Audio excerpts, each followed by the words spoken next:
everyone, it's Jack from Cultaholic.com and I've just watched Money in the Bank 2020. What a show it was. I don't know what I've just seen. In fairness, it was a really short show by WWE pay-per-view standards, clocking in at about 2 hours 25 or so for the main portion of the card. That's pretty decent. It was quite a digestible chunk of action, even if the last match, or matches because they ran simultaneously, just felt like a barrage of references and stuff and comedy and sketches, and I feel quite exhausted, I'm not gonna lie to you. But without any further ado, let's talk about everything that happened on the show. Not just that main event, which I think we're probably gonna be talking about for quite some time, but what happened overall. This is what happened at Money in the Bank 2020.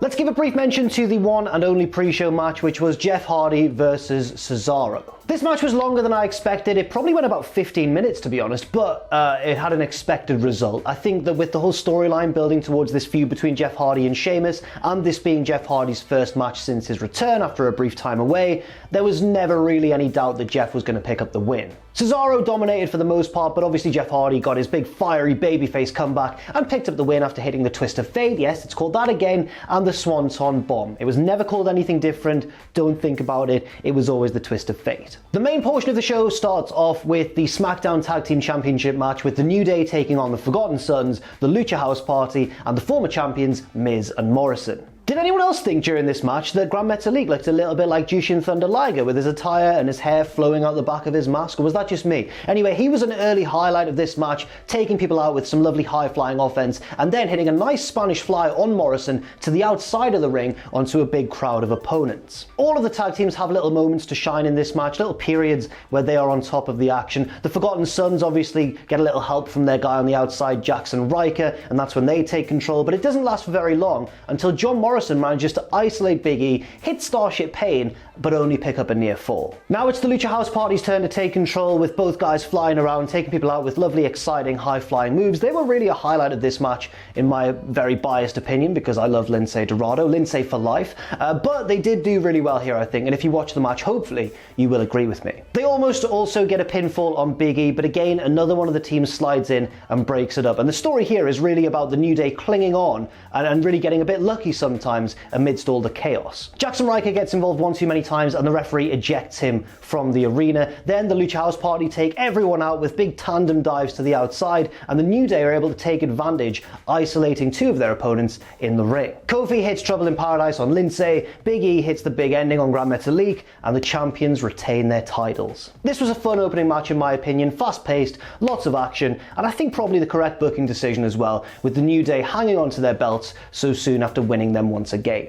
Next up, we get a last-minute addition to the card, R-Truth taking on MVP. We've all been waiting for it, and finally, it's happening. We get a full version of R-Truth's theme. He tells everyone to sing along and shout "What's up?" and acts as if everybody's there because he's R-Truth, and he is perpetually confused. MVP comes out, and R-Truth offends him by trying to teach MVP about balling. You don't teach MVP about that. MVP invented the sport of basketball, I believe. MVP is not very happy, understandably, but just as it's all about to kick off, here comes Bobby Lashley, dressed in full attire, ready to wrestle. He tells MVP, look, I'm going to take on R-Truth now, you just take a seat and have the night off. And MVP is more than happy with that. He's like, yep, sure thing. Off you go, mate. R-Truth is obviously a bit less happy about that and tries to leave a couple of times, but Bobby Lashley stops him and beats him in a few minutes with the spear. Not a lot to report on there, action-wise, just a pretty dominant win for Big Bob. Later on in the night, however, R-Truth is interviewed backstage and is really confused, like he doesn't even realise that he's wrestled Bobby Lashley instead of MVP. He doesn't realise he's lost the match and says that he should be celebrating right now,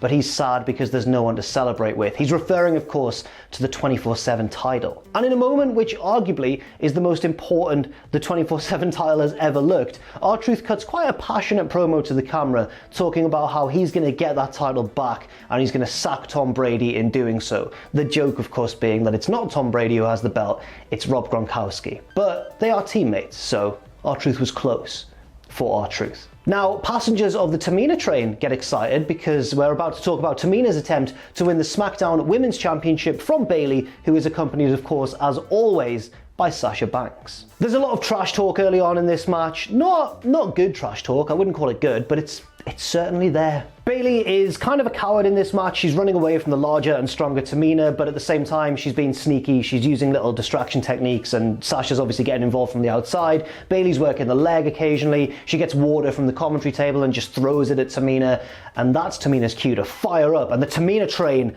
is leaving the station. Get excited, everyone. I was never on the Tamina train, so I'd just like to clarify, I was not excited at this moment. And I should point out, the reason that I wasn't on the Tamina train isn't because I dislike Tamina or don't want her to win or whatever. It's because this storyline between Bayley and Sasha needs Bayley to be the champion for when Sasha turns on her. That's the only reason. So just please chillax yourselves, yeah? Tamina takes control, she heads up to the top rope looking for the splash, but Bayley was ready and gets the feet up. But Tamina was ready for that and lands on her feet and grabs Bayley and hits her with a Samoan drop. Tamina goes to make the cover, but before she does so, Sasha Banks slides into the ring, grinding the Tamina train to a halt as Tamina is totally distracted by this. Tamina chases Sasha around and then gets back into the ring and goes for another Samoan drop on Bayley, but Bayley turns it into a crucifix pin and gets the victory and retains the title. Haha, Ross. Ha ha ha. But immediately after the bell, Tamina is still in that crucifix position, so she just gets onto her feet, stands up, Bayley's there, she's about to hit her with another Samoan drop, but Sasha slides into the ring, takes out Tamina's leg, and celebrates with Bayley, thereby delaying her turn for now. Next up, the Universal title match between the champion Braun Strowman, slayer of Goldberg at WrestleMania, and his former boss, or a stable leader is probably more accurate, Bray Wyatt. Not the Fiend, it's just plain old Bray Wyatt. Bray is on top comedic form here. He's coming out to his entrance. He's saying, "You're doing a good job, Michael Cole. Don't listen to what anyone tells you," which I did really enjoy. He gets in the ring. Braun comes out. Bray's just cheering on Braun's entrance from the ring. Bray's always really good when he's fully immersed in this happy-go-lucky character. But obviously all the build has been about Bray trying to tempt Braun back into his fold, under his wing, trying to be the old Wyatt family member that he once was, that he first came into WWE as. And Braun immediately at the start of the match says, "I'm not the same boy that I used to be. I'm all grown up now. Baby, can't you see? Stacy's mom." Braun dominates the opening stages, but on the outside at one point, Bray sidesteps a charge and Braun goes flying over the announce table. One of several big announce table spots on the night. In fact, the announce table was taking quite a battering. Until this point, Bray hasn't really been his aggressive self. He never really fully is when he's not the Fiend anymore, but he is in this match, and that's because he's inspired by Huskus the Pig cheering him on in the front row. And from this point on, Bray's just dominating. He's hitting big moves. He hits a tornado DDT from the top. Sister Abigail, 1, 2. Braun Strowman just kicks out on the stroke of 3, and commentary are shocked. They're like, how on earth did Braun Strowman kick out of Sister Abigail? And it's probably because he kicked out of like 7 spears at WrestleMania. Bray goes for a second Sister Abigail, but Braun grabs his throat and hits a big choke slam, and I'm noticing at this point that this is way more of a match than I actually thought it would be. I thought it would be more of like an elongated angle. A few moments later, Braun gets knocked to the outside. Bray's alone in the ring, but Braun gets up and gets back in the ring, and now he's got the sheep's mask on that he used to wear as a member of the Wyatt family. And for a second, it looks as though Braun is going to rejoin Bray and turn heel, or at least it would if you've never watched wrestling before. He hugs Bray, they kneel together, it's all looking happy, all the puppets are at ringside celebrating that Braun's back, yay, hooray, and then Braun takes off the mask, and it's all been a ruse. Braun stomps on the mask, hits the big power slam, and retains the Universal Championship. But as he's leaving the arena victorious, we get a nice shot of Bray in the ring staring angrily after him, and then the Fiend sort of pops up on the screen in kind of a hazy, distorted graphic. So I suspect that we're going to get some sort of rematch down the line. Next up, not a match, but another hacker video package. We don't know who it is yet, but certain people seem to think, myself included, that it was going to be revealed tonight. It wasn't. It wasn't at all. The hacker says things like, "I am everyone, I see everything, I hear everything, I am the truth." So it's our truth. It's not our truth, no, sadly it's not. We're gonna have to wait a little bit longer to find out who it is. This seemed to imply though that it's more than one person, so we could be seeing some kind of new stable perhaps, I don't know. Let me know what you think in the comments down below. Next up, the WWE Championship match between Drew McIntyre and Seth Rollins. A match that I think pretty much everyone could see having a predictable finish, with Drew McIntyre retaining the title. But there was an unexpected element that took place after the bell. The match itself was probably the best, proper wrestling match on the card, but it did feel weird again in the empty arena, of course, which we are kind of used to by now, but it doesn't lend itself well to these slightly longer, slightly more high stakes, epic kind of matches. But both guys did really well here. Rollins took control of the opening stages with slow, methodical dives. He was hitting loads of dives in slow, methodical fashion. Bit of a strange fusion of like Will Ospreay and Randy Orton together as one. That's kind of what Seth Rollins was doing here. Drew gets a brief bit of control by launching Rollins over the announce table. Another massive announce table spot. Again, one of many, as I mentioned, on the night. But Rollins regains control and starts hitting his bigger moves, but Drew starts kicking out at one. Rollins thinks about using a steel chair, but thinks better of it, and instead just goes for the stomp, which Drew avoids,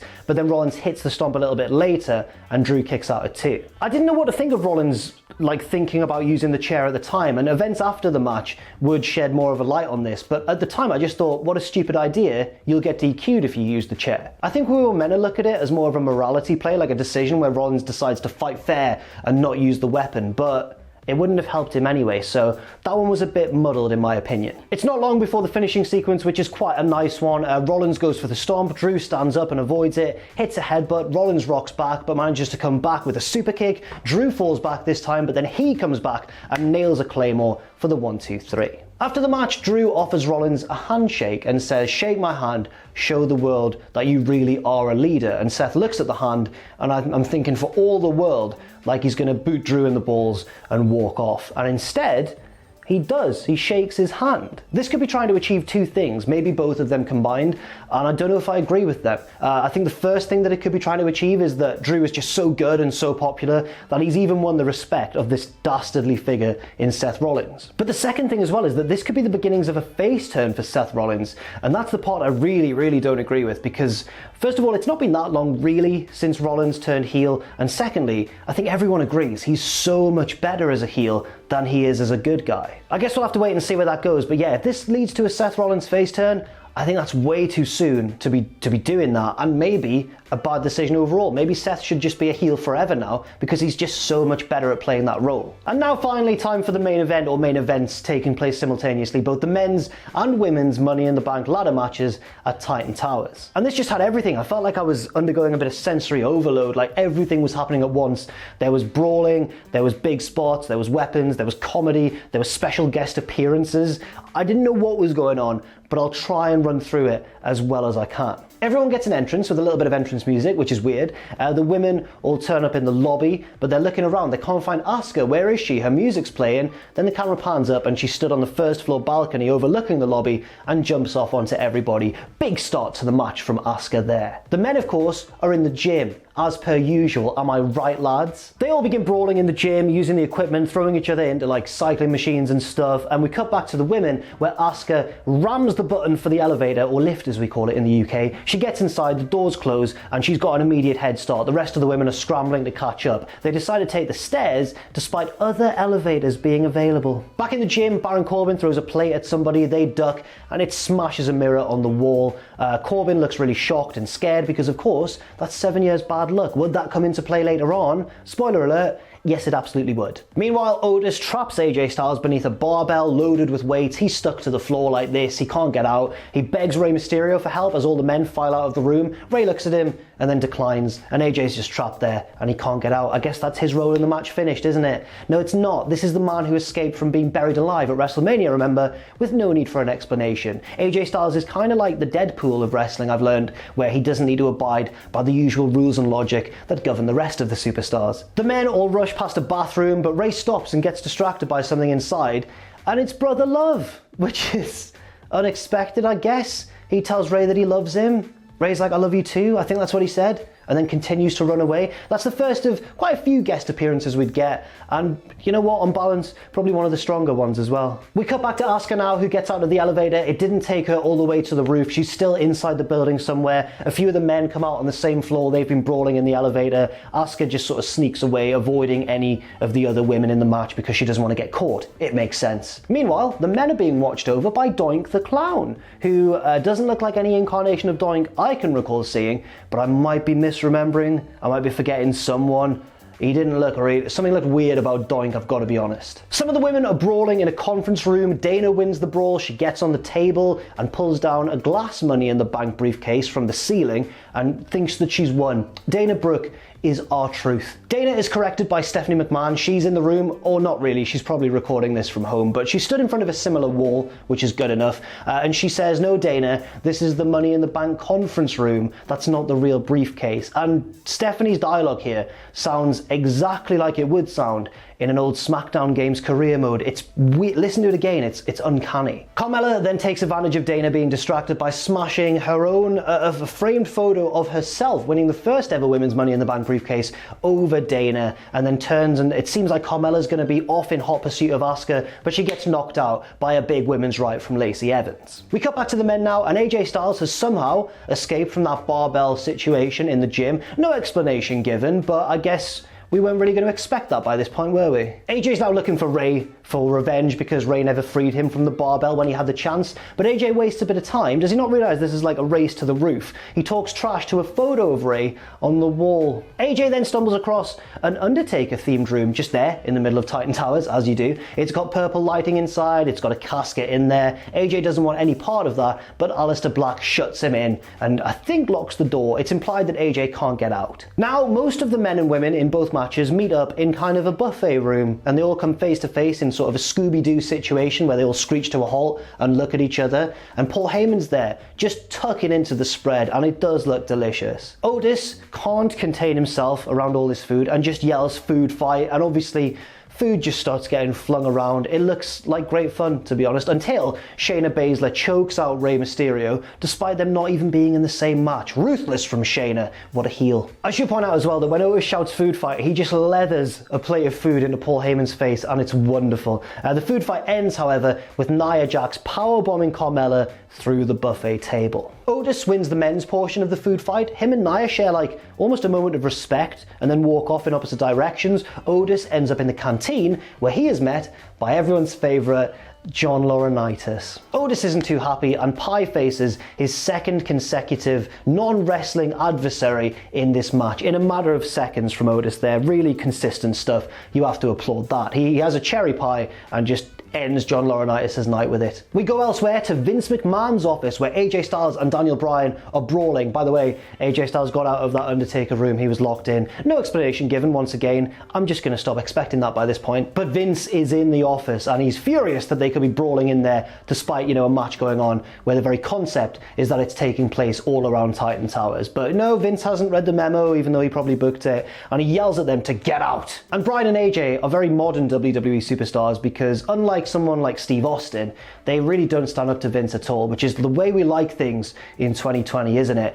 They both are very humble and they're like, "Oh, we're sorry, Vince," and then they put the chairs back where they were and stuff and they leave the room, and Vince goes back to writing his notes. He does have hand sanitizer, which is good to see. I enjoyed that touch. We finally get to the roof where the three superstars left in the women's portion of the match are Asuka, Nia Jax and Lacey Evans, and they have a bit of an actual match in that ring that's set up on the roof. Asuka wins the sort of mini match and is climbing the ladder, and she's about to win when Baron Corbin arrives from the men's portion of the match. He's the first man to reach the roof. They both climb the ladder. Baron for some reason can't wait his turn and wants Asuka to get down so he can grab the men's briefcase. If he'd just been patient, he would have won this match. Instead, Asuka knocks him down, grabs the briefcase, and Asuka is the women's Money in the Bank briefcase holder. She will confront Becky Lynch tomorrow night on Raw, but there's more action to talk about now as we get the conclusion of the men's portion of the match. All the men arrive and start brawling in and around the ring. Baron Corbin launches Ray off the side of the building, but I think there's a splash or a splat. I couldn't quite work out what it was,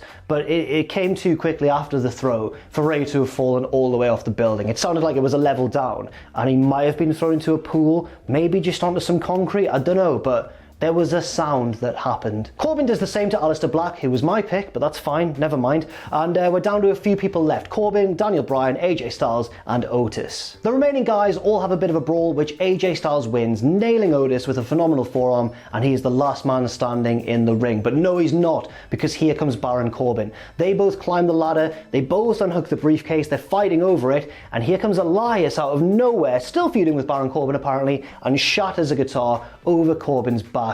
And it looks like AJ Styles has won the briefcase. Except no, That's not what happens at all. Styles fumbles the briefcase and it falls into the waiting arms of the winner of the Money in the Bank contract, Otis. That's right, Otis is Mr. Money in the Bank, and he shouts, "Yo Mandy, I did it," a nice Rocky reference there, and I can't believe it. I really cannot believe it, but at the same time, I don't hate it. I think that's a pretty good booking decision. Otis is one of the most organically over superstars in WWE right now, and what do we always say? We always say, why don't they give organically over superstars a chance? People who get by with their own creativity and charisma. And obviously, this Dolph Ziggler and Mandy and Sonya storyline has really helped push Otis to the next level, and he's just running with it. So why not give him the briefcase? You know, I do fear a little bit for his eventual cash-in. Is it going to be just a comedy thing where he gets knocked further down as a result? I don't know. But for now, I don't mind this at all. Over on the women's side of things, Asuka winning I think is also a good decision. You could, however, argue that Asuka and Becky have wrestled too much over the past couple of years to warrant another match between the two. On the other hand, Asuka has been one of WWE's best superstars, I think, in this whole lockdown era, and probably deserves that title shot. So I'm excited to see where that goes as well. And you know what, Becky and Asuka always have good matches, so I can't even be too annoyed about them repeating it once again. So that's what happened. I'm quite out of breath after recapping those last two matches. That's what happened at Money in the Bank 2020. Thank you very much for watching. I've been Jack from Cultaholic.com, and please do leave your opinions in the comments section down below. Thanks once again for watching. Stay safe out there, stay positive, and I'll see you very soon.